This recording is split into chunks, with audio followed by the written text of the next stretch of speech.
Befason Nard Ndoka, 3 djemtë e mi s'kan makinë, le ta blejnë vetë.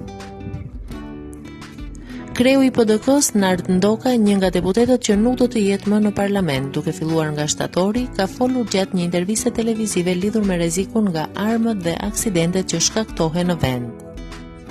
Lidhur me këto të fundit, ai ka treguar se është një shofer shumë i rregullt dhe se deri tani nuk ka marrë kurrë asnjë gjobë. Madje ai ka thënë se 3 djemve të tij, edhe pse janë mbi 20 vjeç, nuk u ka bler makinë dhe nuk do kenë derisa ta blejnë vetë.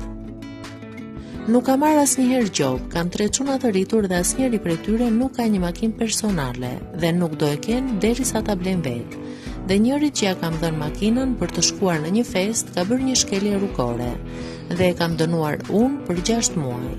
Këto janë masa që duhet t'i marrim nga vetja jonë, tha Ndoka.